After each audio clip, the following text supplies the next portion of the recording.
Agora? Pronto. Graças a Deus estamos reunidos mais uma vez para adorar o Senhor e vamos pensar hoje, meditar, continuando nossos estudos na profecia de Isaías, vamos meditar sobre os nossos pecados. E é um tema sempre muito complexo. Pensar em pecado não é fácil. Hoje as igrejas não estão falando tanto sobre pecados. E a ideia desses primeiros versículos da profecia é fazer com que Judá reconhecesse os seus pecados. Então, da mesma forma, nós temos que, lendo esse texto de Isaías capítulo 1, pensar no reconhecimento dos meus pecados. Então, hoje é um dia que você deve se investigar. Quais pecados eu tenho? Ou será que eu não tenho pecados? Será que eu estou um crente que realmente não estou pecando? E se estou, quais são? Quais pecados eu devo reconhecer e devo trabalhar na minha vida, confessar ao Senhor e buscar forças no Espírito Santo de Deus? Reconhecendo os nossos pecados para a glória de Deus é o tema desses primeiros 9 versículos da profecia de Isaías. Nós começamos domingo atrasado a falar desta profecia, lembrando que Isaías é um grande profeta, era um homem nobre da corte, e que ele fala sobre os pecados de Judá e fala também sobre arrependimento e conversão. Isaías, o livro do profeta Isaías, ele é tido como o 5º evangelho, ou evangelho do Antigo Testamento.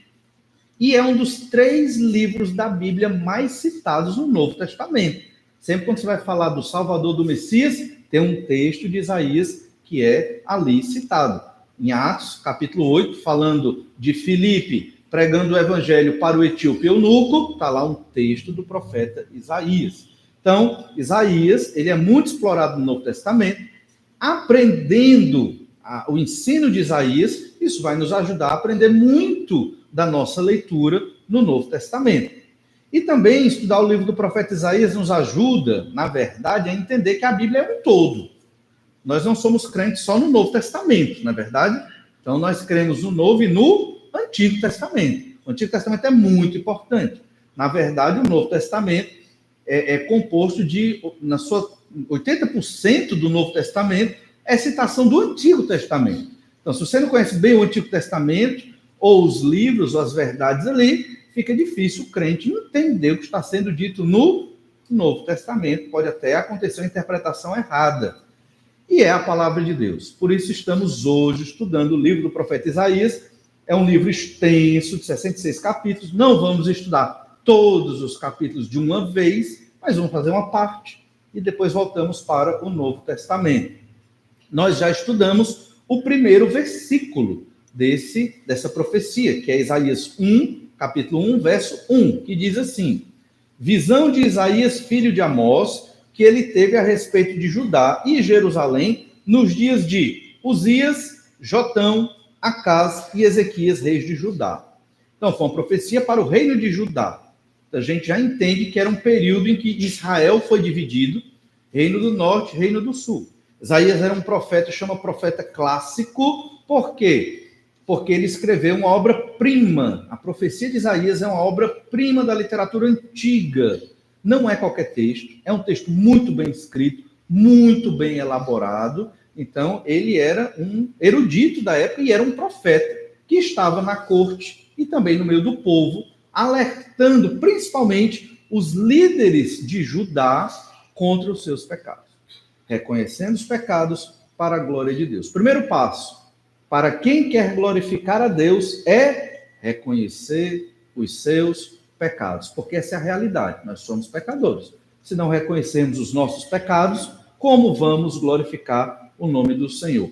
Judá tinha que reconhecer os seus pecados, e eram grandes os pecados de Judá, eram enormes, como nós vamos observar aqui. Vimos nesse primeiro versículo que o profeta Isaías, ele traz uma profecia para Judá contra os seus pecados. De modo geral, a Bíblia foi escrita para a glória de Deus, mas aponta contra os nossos pecados. Então, não tem como você ler a Bíblia e não enxergar os seus pecados. Se você ler a Bíblia e só quiser enxergar coisa boa, boa no sentido assim, o que agrada ao ser humano, então você vai fazer aquela leitura seletiva. Mas se você faz uma leitura bíblica consistente, lê toda a Bíblia, pelo menos uma vez por ano, a palavra de Deus vai confrontar os seus pecados. Quando eu era mais jovem, eu pensava assim, adolescente, né? Por que as pessoas não chegam umas para as outras e dizem os erros umas das outras? É tão simples, não é? Não, não é.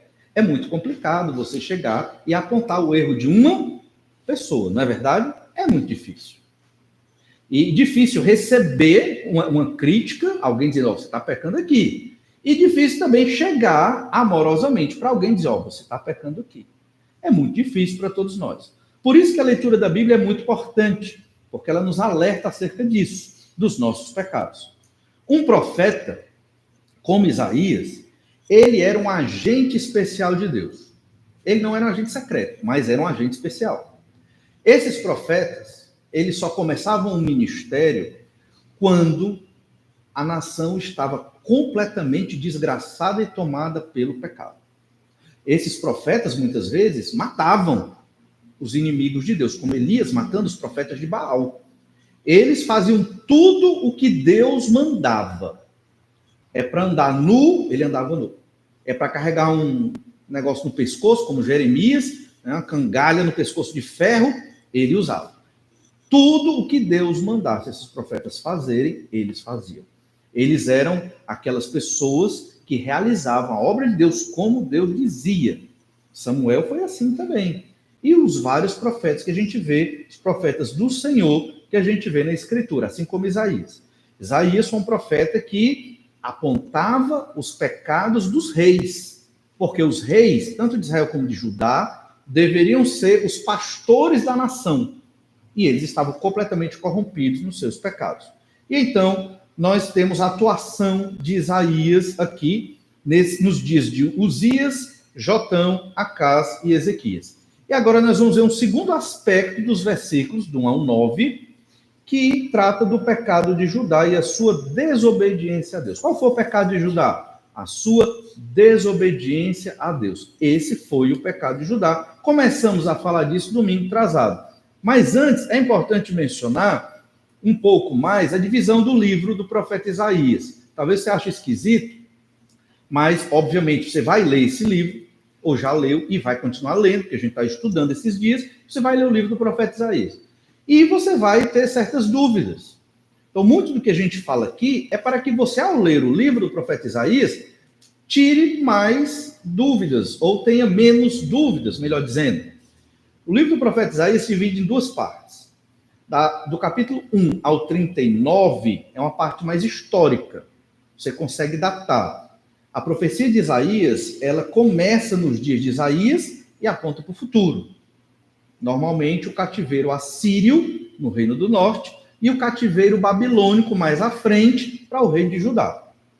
Do capítulo 40 ao 66, Isaías fala de uma maneira profética, mas que vai começar num tempo futuro e que se refere a um futuro muito mais distante ainda. É de um futuro distante para um futuro muito mais distante ainda. Então, é bem mais complexo. E a gente, obviamente, não vai trabalhar muito agora dos capítulos 40 a 66, que não tem como fazer uma cronologia precisa ali. Mas são capítulos importantes que falam do Messias de uma maneira muito clara e fala até do novo céu e da nova terra, que a gente só vê lá em Apocalipse. Mas bem, o primeiro período de Isaías acontece no ano em que morreu o rei Uzias. O rei Uzias é o mesmo rei Azarias, e ali ele morre em 740 a.C. Tudo indica que Isaías morreu depois do ano 701 a.C. Lembra que antes de Cristo tudo vem voltando. Então o ministério de Isaías durou em média uns 40, 42 anos, ele profetizando e pregando ao povo acerca dos pecados dos reis e levando tanto reis quanto o povo, como os sacerdotes, ao arrependimento. Importante lembrar isso. os sacerdotes também estavam corrompidos pelo pecado, a liderança de Judá e de Israel estavam corrompidos pelo pecado, não havia ninguém que orientasse o povo. Aí Deus diz: Isaías, vem cá, bote ordem ali naquele povo. Ia lá Isaías para botar ordem no povo. Normalmente, não conseguia. Nem Isaías conseguiu plenamente isso, nem Jeremias conseguiu plenamente, foi um pouco depois já de Isaías, conseguiu fazer com que o povo se arrependesse. Mas cumpriram a sua missão. Jeremias até sofreu um pouco mais. O rei Uzias é o mesmo rei Azarias. É importante lembrar que antes da morte do rei Uzias, tanto o reino do norte como do sul tiveram prosperidade. Tanto Israel como Judá tiveram um período de prosperidade econômica, tiveram fartura, desenvolvimento militar, conquistaram terras. Não havia motivo algum para os reis e a nação se afastarem do Senhor. E às vezes acontece muito isso na nossa vida também, por conta do nosso conforto, da nossa vida tranquila. Eu não sei por que é assim, é o contrário, né? Deus nos deu conforto, vida tranquila, alegria, então agora eu vou servir mais ao Senhor. Mas às vezes é o contrário. E nós acabamos nos distanciando do Senhor nosso Deus, nos acomodando, e aí por isso que vem uma série de pecados aqui. Então, no ano, uma data importante, 722 a.C., foi quando ocorreu o cativeiro assírio. Na época do rei Uzias, e antes, Jotão, Uzias, os assírios, eles estavam enfraquecidos. Israel cresceu bastante, Israel e Judá. Mas depois, a Assíria se fortaleceu com Tiglat-Pileser. E o que foi que aconteceu? Eles voltaram a investir no território de Israel para querer dominá-lo. E em 722, a Assíria invadiu o reino do norte, Israel, e levou a maior parte da população cativa para a Síria, para outras províncias do Império Assírio, e o reino do norte praticamente se acabou. Daí surgiram, séculos depois, os samaritanos, que no Novo Testamento os judeus tanto odeiam. Por quê? Porque houve uma mistura de raças ali, e o judeu não gostava dessa mistura de raças entre povos que os assírios colocaram lá no norte, no reino do norte de Israel, com alguns sobreviventes daquela guerra. E aí surgiram os samaritanos.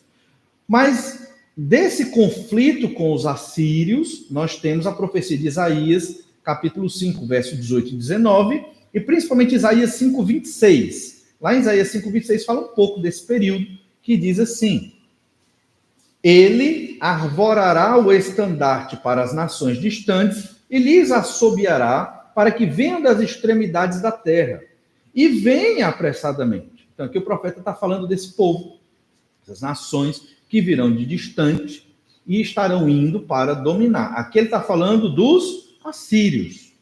Ainda no verso 27, não há entre eles cansado, nem quem tropece, ninguém tosqueneja, nem dorme. Não se lhe desata o cinto dos seus lombos, nem se lhe rompe das sandálias a correia. As suas flechas são agudas, e todos os seus arcos retesados. As unhas dos seus cavalos dizem-se de pederneira, e as rodas dos seus carros um redemoinho. O seu rugido é como o do leão. Rugem como filhos de leoa, e rosnando arrebatam a presa, e a levam, e não há quem a livre. Bramam contra eles, naquele dia, como o bramido do mar. E se alguém olhar para a terra, eis que só há trevas e angústia, e a luz se escurece em densas nuvens. Profecia de Isaías, alertando o reino do norte contra a chegada dos assírios. Isso já foi profetizado e alertado, mas infelizmente os assírios não acreditaram, viveram nos seus pecados. Para você ver, depois de Salomão, quando o rei se dividiu entre Roboão e Jeroboão, o primeiro Jeroboão, não houve um rei no norte, em Israel, que temesse ao Senhor. Nem um. Então, e se passaram aqui quase 400 anos, até o início da profecia de Isaías. Então, foi muito tempo. O Senhor é longânimo, ele é misericordioso, Deus trata com o indivíduo e Deus trata com todo um povo, toda uma nação. Às vezes a gente não entende plenamente isso, mas o Senhor age assim. E a gente tem que entender que o nosso Deus, ele faz uma pessoa nascer e ele mata uma pessoa. Deus é o dono da vida, né? E ele que escolhe o dia da morte de cada um.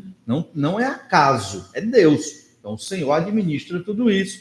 E Deus quis que a Síria fosse julgar Israel por conta dos seus pecados.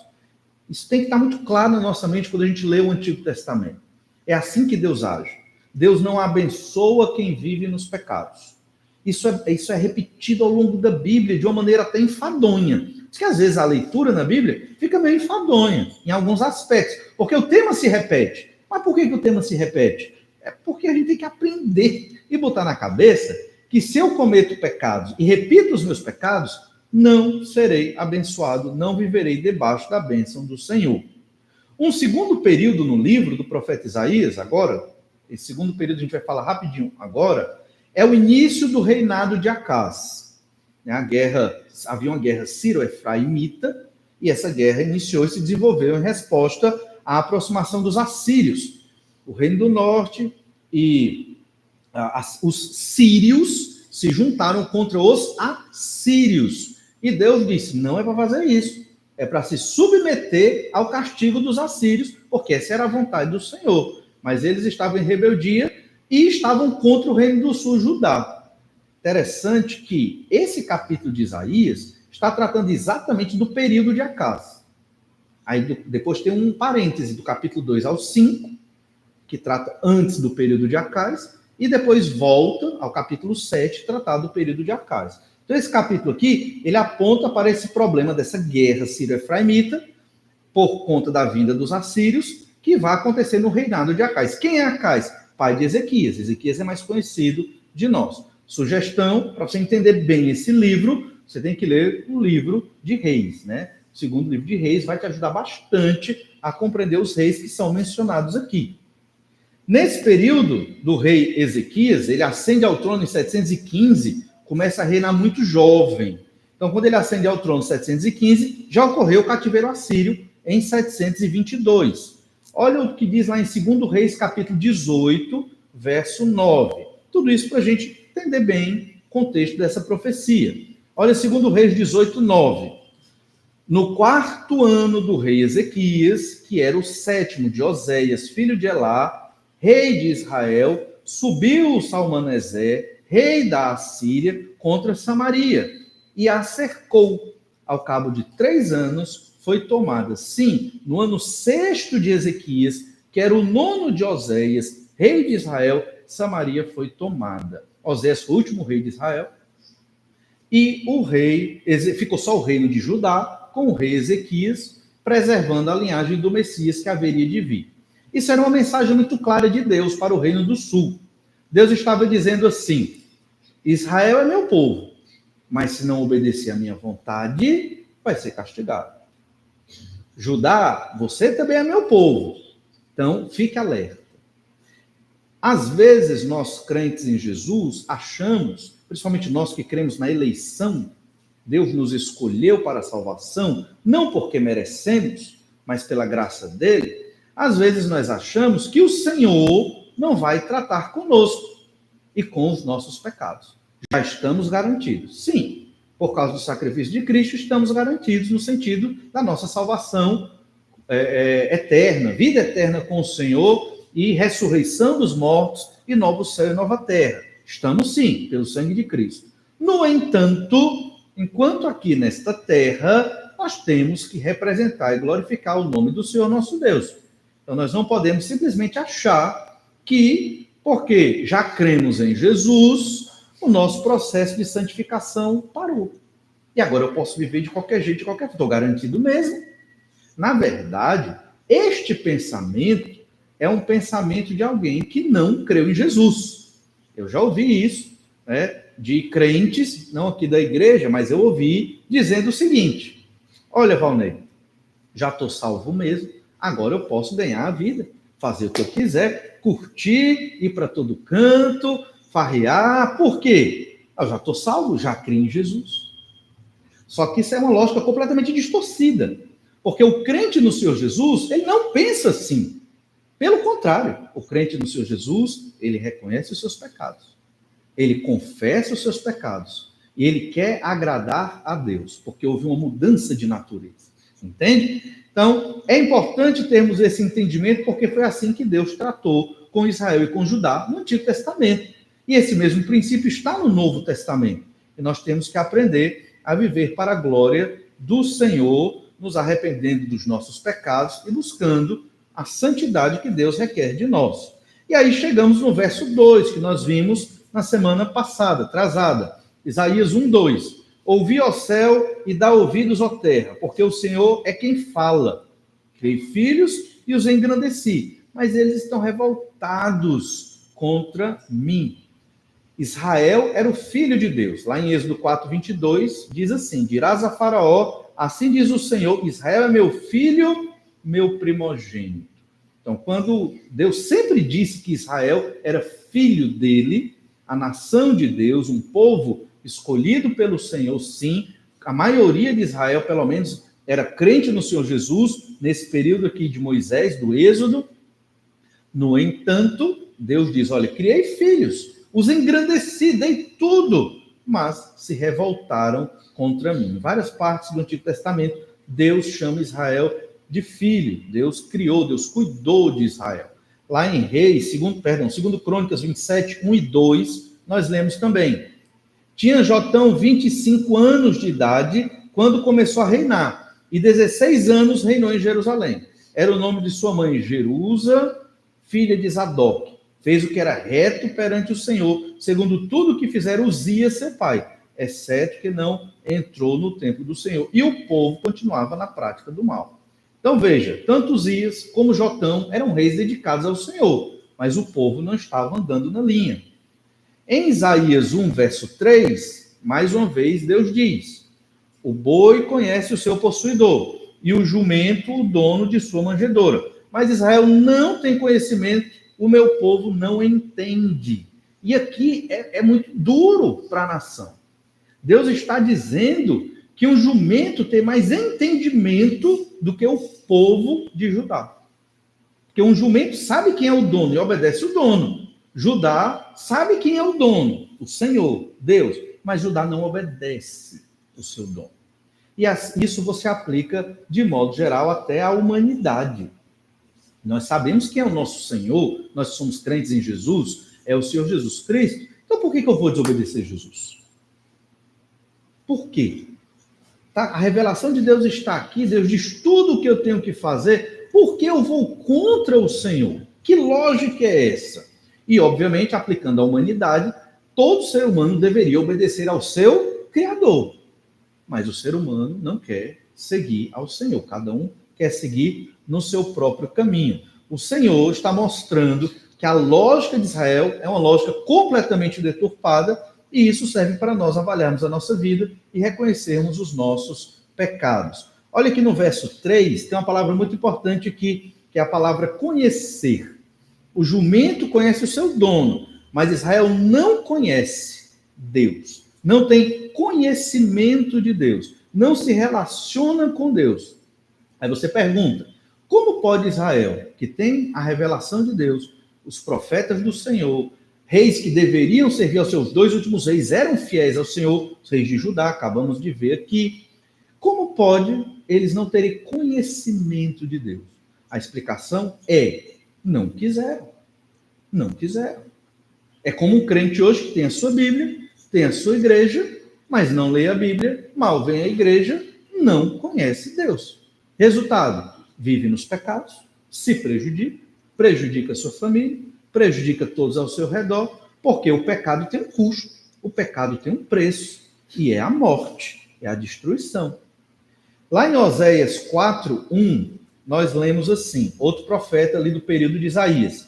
Ouvi a palavra do Senhor, vós filhos de Israel, porque o Senhor tem uma contenda com os habitantes da terra, porque nela, na terra, né, não há verdade, nem amor, nem conhecimento de Deus. Deus tem uma contenda com a humanidade. E qual é essa contenda? Eles não têm amor, eles não têm conhecimento de Deus, eles não querem saber da verdade. Não há verdade, porque eles não querem saber de Deus. O Senhor é a verdade. Ainda Oséias, capítulo 4, verso 6. O meu povo está sendo destruído porque lhe falta o conhecimento. E que é conhecimento de Deus. Não é conhecimento acadêmico, sabedoria, secular, não. Conhecimento de Deus. Porque tu, sacerdote, voltando a ler Oséias 4, 6. Porque tu, sacerdote, rejeitaste o conhecimento, também eu te rejeitarei, para que não seja sacerdote diante de mim, visto que te esqueceste da lei do teu Deus, também eu me esquecerei de teus filhos. Então, aquilo que nós falamos, quando o rei é corrompido pelo pecado, quando o sacerdote é corrompido pelo pecado e não ensina mais a lei de Deus, Deus manda um profeta. Na nova aliança, nós não temos mais esse tipo de profeta, né? Nós não temos. Então, na nova aliança, existem os pastores que pregam a mensagem que já está revelada na Bíblia Sagrada e o Espírito Santo age na vida da igreja. Na velha aliança era diferente. Havia pena de morte para quem desobedecesse a lei de Moisés, não todos os pontos, mas alguns pontos bem importantes. E quando o rei e os sacerdotes estavam desviados do caminho de Deus, porque isso aconteceu várias vezes, Deus mandava um profeta como Oséias, como Isaías, para ver se ajeitava as coisas. Como não ajeitou, o povo não se arrependeu, cativeiro. A gente aqui na igreja fala de cativeiro, mas a gente não tem noção do que é um cativeiro, porque nós não somos refugiados, né? Se um dia nós fôssemos expulsos da nossa terra, da nossa casa, saíssemos só com uma mochila nas costas para tentar viver a vida noutro país, de outra língua, a gente entendeu que é um cativeiro. Fora que muitos foram mortos ali. Famílias foram destruídas.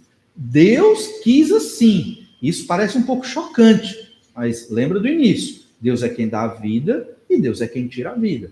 E por que Deus fez isso? Por que Deus mandou o cativeiro para o povo escolhido dele? Por causa de um negócio que a gente menospreza na nossa vida. Um negócio chamado pecado. É assim, só você sabe o seu pecado. Eu sei o meu pecado. A luta contra certos pecados diários. Você sabe. Eu sei. E nós não podemos menosprezar isso. Nós temos que ser atentos, devemos confessá-los e pedir perdão a Deus, em nome de Jesus, e, obviamente, devemos lutar contra estes pecados. Se você não lutar contra o seu pecado, você só está adiantando um desastre, porque vai chegar a conta. Não tem como viver nos pecados e não receber a conta, o castigo, a morte por esses pecados. Não falo só da morte física específica, mas morte no sentido de distanciamento de Deus e de sofrimento. Pecado é terrível. Se você quer odiar alguma coisa, odeie o seu próprio pecado, porque este pecado é o que destrói a humanidade. É o meu pecado, é o seu pecado, e foi o que destruiu Israel. Numa perspectiva humanista, lendo essas histórias, Deus parece muito ruim. Só que não é. O Senhor é extremamente amoroso. Na verdade, é porque o pecador não quer aceitar o seu próprio pecado. Olha Oséias 6, verso 6.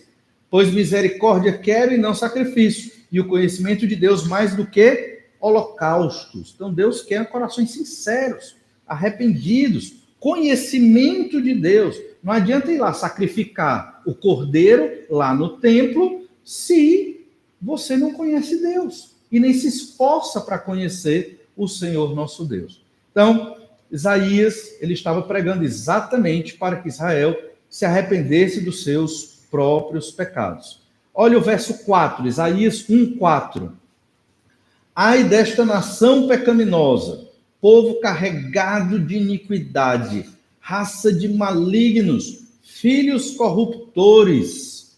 Deus foi bem duro aqui. Abandonaram o Senhor, blasfemaram do Santo de Israel, voltaram para trás. Ou seja, retrocederam, voltaram a viver nos seus próprios pecados. Talvez você diga, pastor, você está exagerando, não sou tão pecador assim quanto este povo. Bem, leia sua Bíblia, veja como Deus é, veja o que Deus quer de nós. Ao mesmo tempo que Deus mostra o nosso pecado e como ele é terrível, Deus quer que nós nos arrependamos desse pecado E Deus está de braços abertos a receber todo pecador arrependido. Todo dia, várias vezes no dia, eu tenho que confessar meu pecado ao Senhor e suplicar misericórdia de Deus para a minha vida. Então, assim, o pecado de Judá é a sua rebelião contra Deus. E a última parte desse texto fala do juízo de Deus sobre Judá. O juízo de Deus sobre Judá glorifica a pessoa do Senhor, do verso 5 ao verso 9. Vamos ler esse texto, pelo menos verso 5 e 6. Porque a vez de ainda ser feridos, visto que continuais em rebeldia, toda a cabeça está doente e todo o coração enfermo. Ou seja, não adianta ferir, né? Vamos destruir. Essa é a ideia, porque está tudo enfermo. Da cabeça aos pés de Israel está todo doente por causa dos seus pecados. E o verso 6. Desde a planta do pé até a cabeça, não há nele coisa sã, senão feridas, contusões, chagas inflamadas, umas e outras não espremidas, nem atadas, nem amolecidas com óleo. E aqui tem uma figura até nojenta, né? A figura de feridas. Feridas com pus, que não foram tratadas, não foi passado óleo, não foram limpas. Já viu feridas grandes, purulentas? Só de olhar você já fica assim, com nojo. É o caso aqui de Judá. Judá é como se fosse uma pessoa, e está sendo colocado o aspecto de que Judá está doente da cabeça aos pés, cheio de feridas, e não se cuida. E não se cuida. E deixa as feridas lá. E vai apodrecendo o corpo de Judá, como se Judá fosse uma pessoa. Mas, obviamente, está se referindo a todo o povo de Judá. Essas feridas, elas tinham que ter sido colocadas, é o que a gente chama de atadura, né? Lá eles tinham a atadura deles, ela tinha que ser coberta, tinha que ser limpa, tinha que ser bem cuidada. Isso não estava acontecendo aqui. Olha o verso 7. A vossa terra está assolada, as vossas cidades consumidas pelo fogo, a vossa lavoura os estranhos devoram em vossa presença, e a terra se acha devastada como numa subversão de estranhos. E aqui ele já está apontando para o que virá a acontecer no futuro. Virão invadir a terra e destruir a terra. Lembra que isso aqui, o capítulo 1, ele é apontado como se fosse da época do rei Acás. Na época do rei Acás, eles já estavam temendo os assírios. O filho de Acás foi Ezequias. Ezequias foi quem recebeu emissários assírios e deu algo do tesouro do templo para aplacar a invasão assíria naquele momento. E postergou essa invasão assíria ao reino de Judá, até o ano do cativeiro babilônico, quando os babilônios dominaram os assírios e foram eles que invadiram Judá no ano de 605 a.C. Mas o fato é que as cidades seriam assoladas, consumidas pelo fogo, tudo seria destruído ali. É uma referência no período de Acás a uma guerra sírio-efraimita que estava acontecendo contra Judá. Eles se aliaram, sírios e israelitas, contra Judá, mas também fazendo referência ao futuro do que viria a acontecer. Nós temos vários trechos que narram em 2 Crônicas, capítulo 28, mas a gente não vai ler todos esses textos hoje aqui, mas 2 Crônicas 28, 16 é interessante. Diz assim, falando do aspecto histórico do que aconteceu dentro do versículo 7. 2 Crônicas 28, 16. Naquele tempo, mandou o rei Acás pedir aos reis da Assíria que o ajudassem, pois vieram de novo os edomitas e derrotaram Judá, e levaram presos em cativeiro. Também os filisteus deram contra as cidades das campinas e do sul de Judá, e tomaram Bet-Semes, Aijalon, Gederote, Socó e suas aldeias, Tímina e suas aldeias, e Ginzo, e suas aldeias, e habitavam ali. Porque o Senhor humilhou a Judá, por causa de Acás, rei de Israel, porque este permitira que Judá caísse em dissolução, e ele, de todo, se entregou à transgressão contra o Senhor. Muito claro. O rei se entregou aos pecados, todo o povo viveu em pecados, por conta disso, Deus quis que vários povos invadissem e começaram a entrar no território de Judá. 2 Crônicas ainda, capítulo 28, verso 20. Veio a ele Tiglat-Pileser, rei da Assíria, porém o pôs em aperto em vez de fortalecê-lo, porque Acaz tomou despojos da casa do Senhor, da casa do rei e da casa dos príncipes, e os deu ao rei da Assíria. Porém, isso não o ajudou. No tempo da sua angústia, cometeu ainda maiores transgressões contra o Senhor, ele mesmo, o rei Acaz, pois ofereceu sacrifícios aos deuses de Damasco que o feriram, e disse: visto que os deuses dos reis da Síria os ajudam, eu lhes oferecerei sacrifícios para que me ajudem a mim. Porém, eles foram a sua ruína e a de todo Israel. Ele estava em aperto. Vou pedir ajuda aos assírios. Tiglat-Pileser veio, não ajudou, ainda saqueou o tesouro do templo. Ele estava em aperto. Vou pedir ajuda aos sírios. Também não deu certo. Ele adorou um deus sírio. Mas o Deus de Israel, ele não suplicou, ele não se dobrou, ele não se prostrou. Irmãos, isso é muito significativo para nós entendermos como Deus age. Estou com problemas. Vou resolver meu problema com a simpatia. Sei que a gente não vai fazer isso, mas vou resolver meu problema com a simpatia. Vou resolver meu problema com medicamento. Vou resolver meu problema com certas terapias modernas e atuais. E eu vou procurar soluções de problemas nestas coisas aqui da Terra. Alguns problemas até que dá, mas muitos deles são problemas que estão no nosso coração. E que estas coisas não vão resolver. O Senhor, nosso Deus, é quem pode cuidar de nós, nos fortalecer, nos abençoar e capacitar a enfrentar certos problemas. Vivemos numa era da ciência. E a ciência tem as coisas positivas da ciência, óbvio. A gente não pode descartar a ciência porque ela é importante para a nossa vida. É uma bênção de Deus para a nossa vida. Mas ela não tem todas as respostas. E nós, crentes, acabamos buscando todas as respostas e soluções na ciência. Não sendo contra a terapia, mas uma sugestão. Hoje a moda é fazer terapia. Tudo bem. Tudo bem. O tempo que você passa de terapia, você já experimentou passar em oração? Eu queria que um crente depois, você chega para mim, só eu e você diz: pastor, o tempo que eu passo na terapia, eu passo orando. A oração é de graça, irmãos. Deus está ouvindo. E Deus está pronto para nos ajudar. Ele é o Todo-Poderoso. Mas nós não passamos tempo suficiente em oração, de modo geral. Mas se você passa, me procure, porque eu não vou dizer seu nome, é claro, mas eu quero dizer, aqui na igreja tem um irmão que a terapia dele é a oração. Aí você diz: você é contra a terapia? Não necessariamente. Mas eu acho que tem coisa que resolve mais. Buscar o Senhor em oração. E jejum.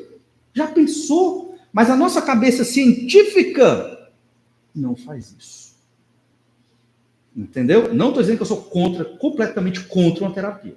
Mas só estou dizendo que o Senhor nos traz métodos sobrenaturais e maravilhosos que nos fortalecem. Oração. É uma terapia direto com o Senhor, o Criador do céu e da terra. Já parou para pensar nisso? Pois é. Então, o rei Acaz desgraçou a nação dele, porque ele procurou ajuda em todos os lados, mas não procurou o Senhor. Como é que eu procuro a ajuda do Senhor? Oração, Bíblia, igreja. Simples. Não é complexo. E, obviamente, forças no Espírito Santo para ajudar o Senhor, para nos ajudar a obedecer ao Senhor. Verso 8. A filha de Sião é deixada como choça na vinha, como palhoça no pepinal, como cidade sitiada. Figuras rurais aqui que expressam que Sião, Jerusalém, está isolada, sitiada pelos inimigos, por causa dos pecados dos seus líderes. No caso aqui do próprio rei Acaz. E no verso 9, se o Senhor dos Exércitos não nos tivesse deixado alguns sobreviventes, falando do reino de Judá, já nos teríamos tornado como Sodoma e semelhantes a Gomorra. Sodoma e Gomorra são o exemplo das cidades que foram destruídas por Deus por causa dos seus pecados. Deus teve misericórdia de Judá. Você acha que Deus foi ruim? permitiu que Judá fosse prejudicada na guerra sírio-efraimita e lá na frente, né, levado para o cativeiro babilônico. Mas, na verdade, nós entendemos que foi o povo que escolheu o pecado. Não foi Deus que quis maltratar o povo. Isso acontece conosco hoje, quando nós escolhemos pecar. O verso 10, só adiantando já um versículo, nosso próximo estudo em Isaías, diz assim: ouvi a palavra do Senhor, vós, príncipes de Sodoma, prestai ouvidos à lei do nosso Deus, vós, povo de Gomorra. Você acha que o profeta está falando com os príncipes de Sodoma que foram destruídos lá no passado, em Gênesis 19? Não. Deus estava chamando o povo de Judá, que era o povo dele, e os líderes do povo dele, do povo de Judá, de líderes de Sodoma e povo de Gomorra, por causa dos seus próprios pecados. Como foi esse povo? Sodoma e Gomorra. Recapitulando, Gênesis 18, verso 20, para a gente entender isso bem. Gênesis 18, 20. Disse mais o Senhor: com efeito, o clamor de Sodoma e Gomorra tem se multiplicado e o seu pecado se tem agravado muito. Então, há uma analogia, Deus está comparando o povo dele com o povo de Sodoma e Gomorra. Quando o pecado toma de conta, o que é que Deus faz? Destrói. Deus destruiu com o dilúvio, porque o pecado tomou de conta da humanidade, sobrou 8 pessoas. Sodoma e Gomorra, Deus destruiu Sodoma e Gomorra, porque o pecado era demais. Abraão era um homem de Deus. E ele tinha um sobrinho lá que morava na região de Sodoma e Gomorra, Ló, não era? E ele orou por Ló. E ele orou, ele começou a suplicar: Senhor, se tiver 50 crentes, o Senhor não destrói Sodoma e Gomorra? E Deus respondeu: tudo bem, Abraão, se não tiver 50 crentes, se tiver 50 crentes, eu não destruo Sodoma e Gomorra. O que é 50 crentes para uma cidade de milhares de pessoas, né? Aqui tem mais de 50 crentes. Então, se fosse Fortaleza, não seria destruído. Mas Sodoma e Gomorra não tinha 50 crentes. Abraão baixou para 45, para 30, para 20, para 10. Disse ainda Abraão, Gênesis 18, 32, não se ire o Senhor, se lhe faço somente mais esta vez. Se porventura houver ali 10, Senhor, só 10, o Senhor não destrói? E aí Deus disse, respondeu o Senhor, não a destruirei por amor dos 10. Não tinham 10 crentes em Sodoma e Gomorra. Por isso ela foi destruída. E é interessante que quando um missionário, parece que não tem nada a ver com missões, mas quando um missionário vai para um local que não tem crentes ali, ele se torna um embaixador de Deus ali. Deus começa a abençoar aquele povo a partir dos missionários. E os crentes vão surgindo, os eleitos de Deus vão se convertendo ali. E aquele povo que estava em completas trevas começa a ver a luz do Senhor Jesus. Veja como é maravilhoso. Lá em Sodoma e Gomorra não tinha 10 crentes. Por isso Deus destruiu. Então, irmãos, o pecado gera destruição. E o pecado parece uma coisa muito boa, muito seduz, mas obviamente vai gerar a ruína, como com Sodoma e Gomorra, como com Judá e certamente com a humanidade. Nós que conhecemos a palavra do Senhor, temos que nos arrepender dos nossos pecados, confessar para glorificar o nome do Senhor nosso Deus. Ainda em Gênesis 19, para entender como era Sodoma e Gomorra, verso 4. Mas antes que se deitassem, os homens daquela cidade cercaram a casa, os homens de Sodoma, tanto os moços como os velhos, sim, todo o povo de todos os lados, e chamaram por Ló, e lhe disseram, onde estão os homens que à noitinha entraram em tua casa? Traze-os fora a nós, para que abusemos deles. Essa era Sodoma e Gomorra. E esses dois homens, vocês sabem quem eram, né? Eram os anjos. Que maldade e perversidade. Irmãos, oremos ao Senhor pela nossa sociedade, porque não está desse jeito, mas está caminhando para isso. Para um nível de perversão e de imoralidade tal na nossa sociedade, que nós vamos ter que conviver com esse tipo de coisa. Deus queira que não. E, obviamente, que quando isso chegar, o que é que Deus vai fazer? Não tenha dúvida. Deus vai destruir tudo. Então nós temos que confessar os nossos pecados e buscar o Senhor para que nós não sejamos destes que serão destruídos. Segundo Pedro, capítulo 2, verso 6, fala um pouco também de Sodoma e Gomorra. E lá havia um crente, no caso Ló, que dava testemunho, mas eles não queriam saber.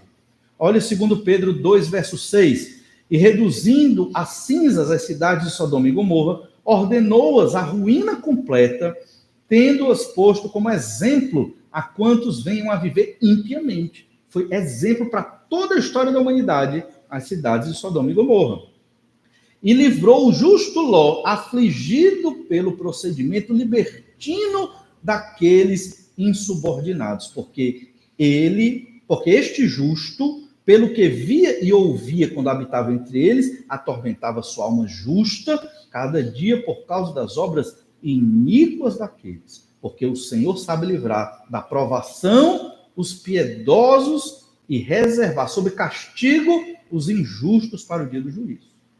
Ló foi preservado, e quase toda a sua família, né? A esposa não, mas Ló foi preservado, e a cidade inteira foi destruída. Deus odeia o pecado, e Deus pune os pecadores. Mas aqueles que buscam o Senhor, Ele cuida, Ele guarda e Ele preserva.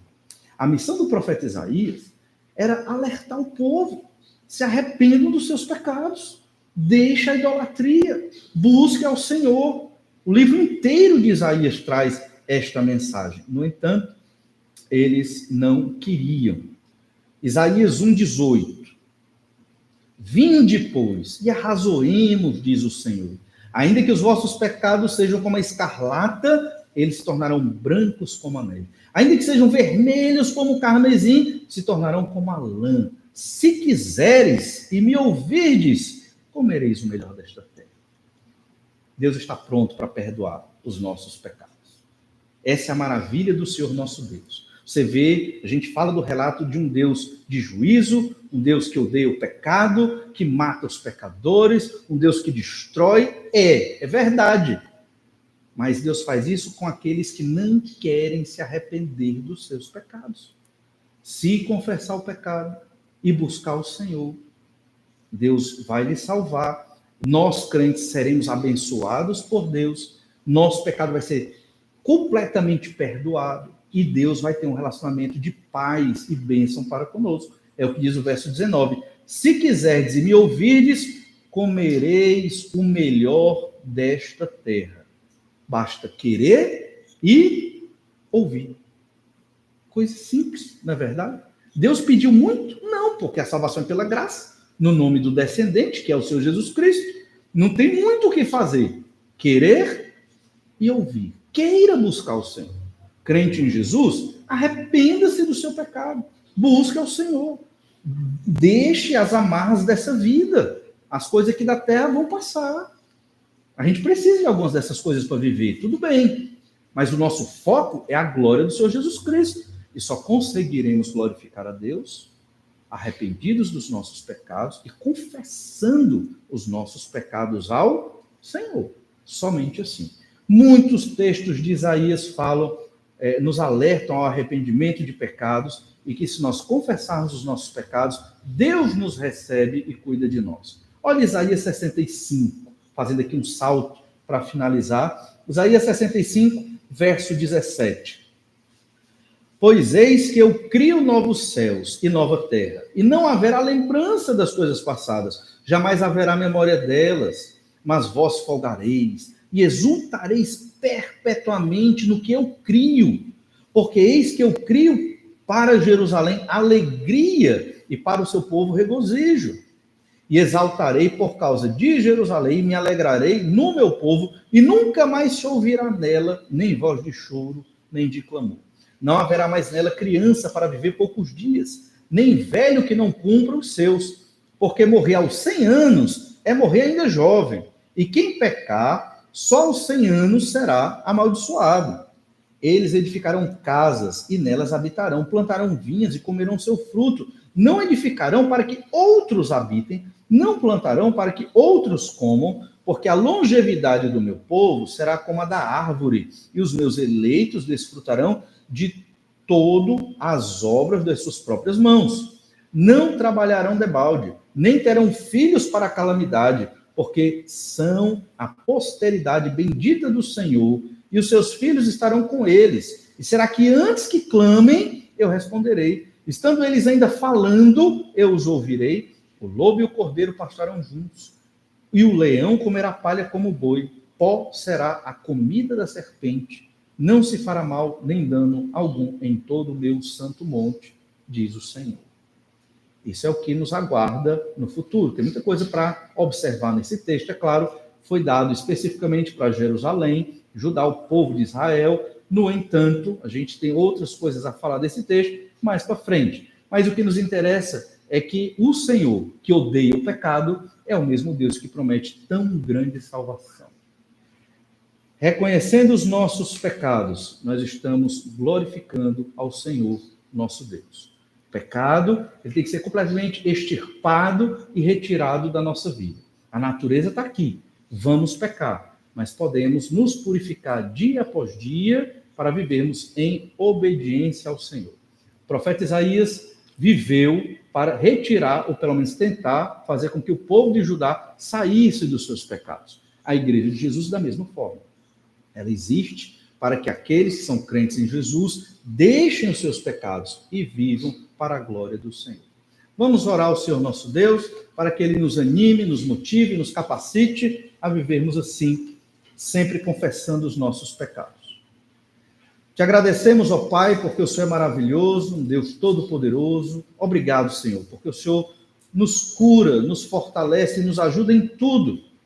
Capacita-nos, Senhor Deus, a estarmos contritos e quebrantados, suplicando, Pai amado, para vencermos os nossos próprios pecados. O pecado que está no nosso coração é a raiz do mal dessa humanidade. Ajuda-nos, Senhor Deus, a amarmos mais a Ti do que a estes pecados, a confessarmos, a deixarmos e a vivermos para a glória do Teu nome. É o que nós te pedimos em nome de Jesus. Amém. Deus lhe abençoe, lhe dê uma boa semana e até breve no nosso culto de oração, quarta-feira às 19h30. Uma boa noite a todos.